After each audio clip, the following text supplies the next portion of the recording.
Sinceramente, me faltan palabras de agradecimiento para celebrar que ya somos más de 1000 suscriptores y que gracias a todos vosotros, una parte de este sueño ya se ha hecho realidad. Ya somos una pequeña gran familia. ¿Y qué mejor manera de conmemorarlo que explicaros una parte del sueño conjunto que humildemente comparto con Antoni Gaudí, la Sagrada Familia? Que del mismo modo que el genial arquitecto, me lleva a trabajar con pasión por todo lo que hago.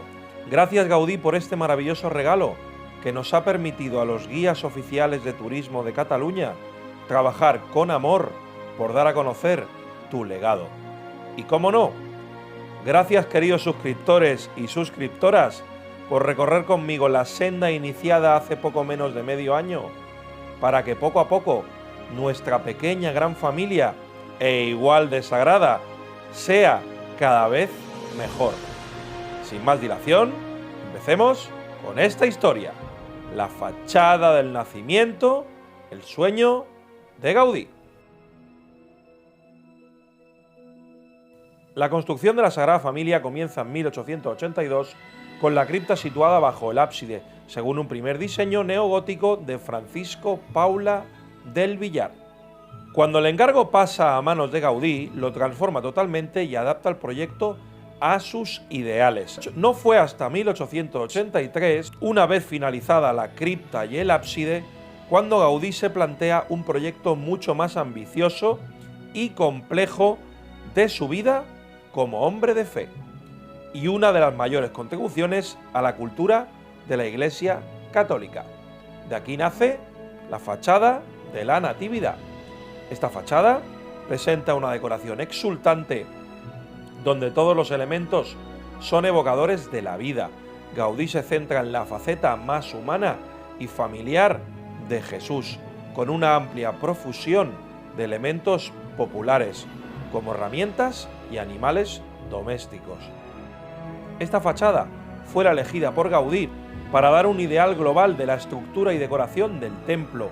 Como era consciente de que no podría terminar el proyecto en el transcurso de su vida, en vez de ir construyendo el templo en su conjunto de forma lineal, prefirió construir una fachada completa en vertical, para dar una muestra completa de cómo debía ser el resto. Escogió esta fachada por ser, en su opinión, la que podría ser más atractiva para el público, fomentando así la continuación de la obra tras su muerte. En sus propias palabras, Gaudí justificó este hecho diciendo que si en vez de hacer esta fachada decorada ornamentada turgente hubiese comenzado por la Pasión de Cristo, dura, pelada, como hecha de huesos, la gente se habría retraído. Por eso mismo, Gaudí nos orienta hacia el noreste, la fachada del nacimiento, hacia el sol, hacia la salida del sol, simbolizando el nacimiento de Jesús.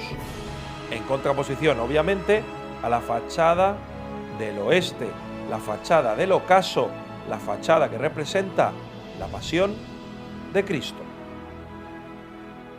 En torno a 1893, el templo recibió un gran donativo que, según las fuentes, fue entre 500.000 y 800.000 pesetas, una cantidad muy considerable para finales del siglo XIX, que permitió a Gaudí aumentar la monumentalidad de lo que estaba proyectando. Tan solo 3 años después de haberse iniciado la cimentación de la fachada, ya alcanzaba los 9 metros de altura y se habían colocado las columnas que separaban los 3 portales. Poco a poco, la fachada creció a buen ritmo y en 1902 Gaudí ya tenía casi en su totalidad todas las esculturas realizadas a yeso a escala natural. Pero en 1905 aquel gran donativo inicial estaba casi agotado, hecho que provocó el inicio de una gran campaña de capta para recaudar fondos para continuar la obra llevada a cabo por el poeta amigo íntimo de Gaudí, Joan Maragall.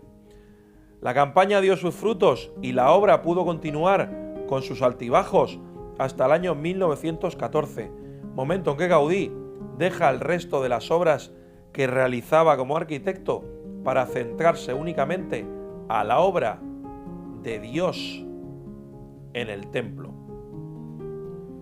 Poco a poco los donativos fueron llegando y la obra fue avanzando.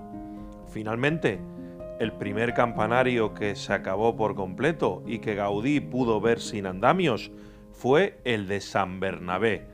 Fue el 30 de noviembre de 1925 y el maestro quedó francamente satisfecho, especialmente por la admiración que había causado entre sus allegados, cuyos comentarios le llegaron al alma.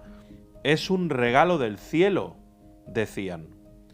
Desgraciadamente, poco tiempo después, el 7 de junio de 1926, un trágico accidente de tranvía, mientras se dirigía a misa a la iglesia de San Felipe Neri, acabó con la vida de Gaudí 3 días más tarde del fatídico accidente, no pudiendo, por tanto, ver completada su magna obra. Fue cuando la dirección del templo pasó a manos de Domènec Sugrañas, quien había sido la mano derecha de Gaudí durante los últimos años de su vida.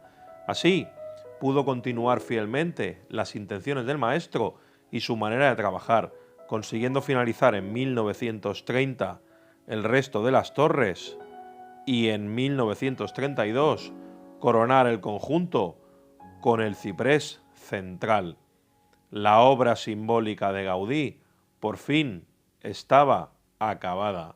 En los años venideros y en las sucesivas décadas se acabaron de colocar en piedra, y no en simples esculturas de yeso, el resto de figuras del conjunto escultórico que compone la maravillosa fachada del templo expiatorio de la Sagrada Familia. La fachada está dividida en 3 grandes arquivoltas que presentan 3 pórticos dedicados a las virtudes teologales. A la izquierda encontramos el portal de la Esperanza, dedicado a José. A la derecha encontramos el portal de la Fe, dedicado a la Virgen María. Y en el centro vemos el portal de la Caridad, dedicado a Jesús.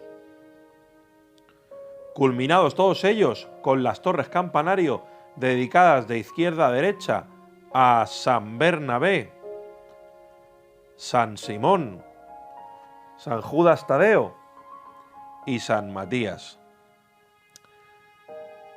Y tras esta historia de la construcción, empecemos ahora con la explicación de la fachada. Empezando por el portal de la Esperanza, vemos coronando al mismo por una imagen del Cavall Barnat, uno de los monolitos de piedra más conocidos de Montserrat, en cuya cima se encuentra la abadía donde se venera a la Virgen de Montserrat, llamada popularmente la Moreneta, patrona de Cataluña, desde que en 1888 León XIII la proclamó su patrona, y de la que Gaudí era sumamente devoto. Al pie del pináculo hay escrita una sola palabra, dividida en 3 sílabas y aparentemente colocadas de forma aleatoria en la superficie del peñasco. Sálvanos, la invocación latina de salva nus. Es claramente un elemento figurativo que denota esperanza. Si bajamos un poco la mirada, vemos a San José, que aparece como timonel que dirige la Iglesia Católica, simbolizada por la barca. Como curiosidad, sabemos que la estatua de San José se basó en las facciones del recién fallecido Gaudí, homenaje que le rindieron los trabajadores del templo tras la muerte del genio. Representando al Espíritu Santo, encontramos la lámpara de grandes dimensiones en la proa de la barca, que ilumina el camino de la iglesia en la noche de los tiempos. El ancla está preparada al adentrarse la barca en la cueva en busca de refugio, que representa el intento de San José de proteger a la Iglesia Católica. Juntamente en el centro de la barca vemos el anagrama de la Virgen María. Bajo la misma y a la misma altura de los otros 2 portales, vemos que se observan 3 grandes aperturas que siguen el mismo esquema. Una arquivolta limitada por unos carámbanos de hielo que expresan el frío del invierno, y dentro del mismo se representa la entrada a una pequeña gruta que nuevamente recuerda a la montaña de Montserrat. Concretamente, en el Portal de la Esperanza observamos también en el interior de esta cueva la escena de los desposorios de María y José, donde el sacerdote oficia el matrimonio de los padres de Jesús. En el tímpano inferior vemos un grupo escultórico enmarcado por diversos rosarios, donde Jesús muestra una paloma herida a su padre, mientras San Joaquín y Santa Ana, los abuelos maternos de Jesús, los contemplan conmovidos. La paloma que porta el niño Jesús es símbolo de sencillez y humildad. En la base de Jesús y San José encontramos otra paloma con las alas abiertas, que representa nuevamente al Espíritu Santo. En la base del conjunto, en el lado izquierdo, vemos otro grupo escultórico que representa la huida de la Sagrada Familia, donde vemos al arcángel Gabriel guiando a la misma hacia Egipto para evitar la muerte de Jesús a manos de los soldados del rey Herodes. Si giramos la mirada hacia la derecha, en el lado derecho del portal, vemos representada de rodillas a una madre que suplica constantemente y fervientemente al soldado romano que levanta a su hijo con el brazo para dejarlo fuera del alcance de la suplicante. A los pies del asesino vemos dos pequeños niños que han sido recientemente degollados por la monstruosidad. La despiadada orden de matar a todos los niños menores de 2 años procede de Herodes, quien pretende impedir que el rey de los judíos viva y se cumpla así la profecía. La escena tiene lugar en Belén mientras la Sagrada Familia, como he dicho, sigue huyendo hacia Egipto.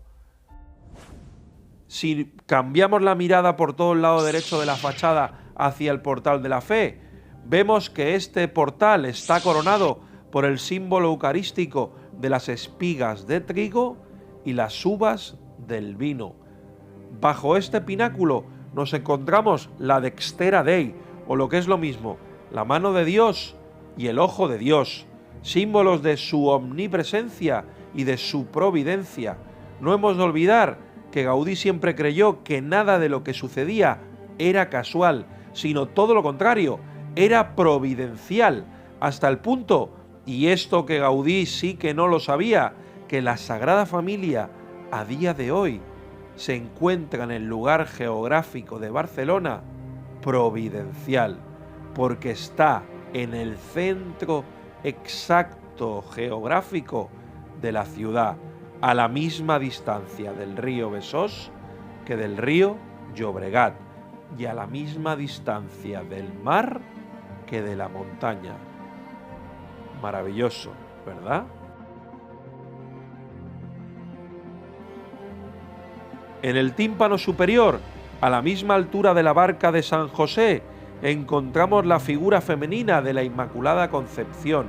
A los pies de esta, la lámpara de las 3 llamas, símbolo de la Santísima Trinidad, más el anagrama de San José, justo a la inversa de lo que hemos visto en el portal de la Esperanza. En el tímpano de la cuerpa monserratina encontramos el conjunto escultórico de la presentación de Jesús en el templo, donde destaca la figura del niño Jesús, sostenido por los brazos del sacerdote Simeón.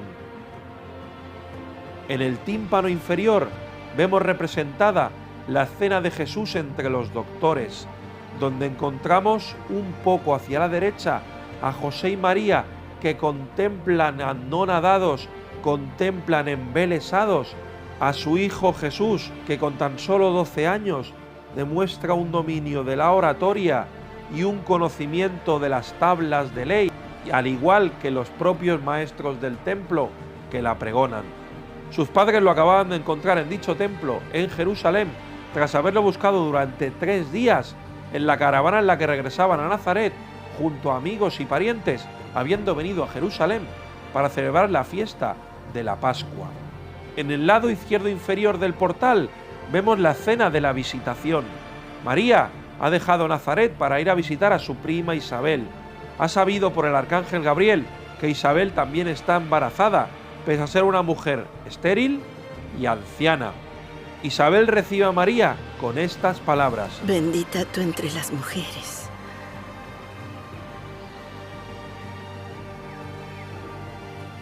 Y bendito el fruto de tu vientre. El hijo que espera Isabel será conocido con el nombre de Juan el Bautista, el cual fue el precursor del Mesías.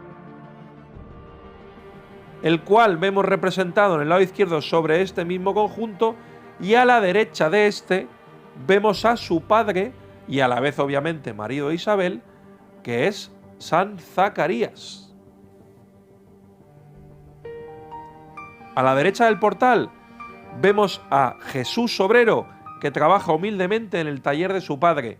Como curiosidad y como símbolo del trabajo, sobre la cabeza de Jesús se encuentra una abeja obrera, símbolo que responde a la voluntad que tenía Gaudí de resaltar el esfuerzo del trabajo como camino a seguir. Esperando que valores este esfuerzo y algún día te animes a conocer conmigo esta maravillosa experiencia guiada llamada Sagrada Familia. Nos vemos en la segunda parte, pero no olvides comentar el vídeo, darle al like y lo más importante, suscríbete para estar atento a los próximos vídeos de Guide Celona y nos vemos en las calles. Gracias.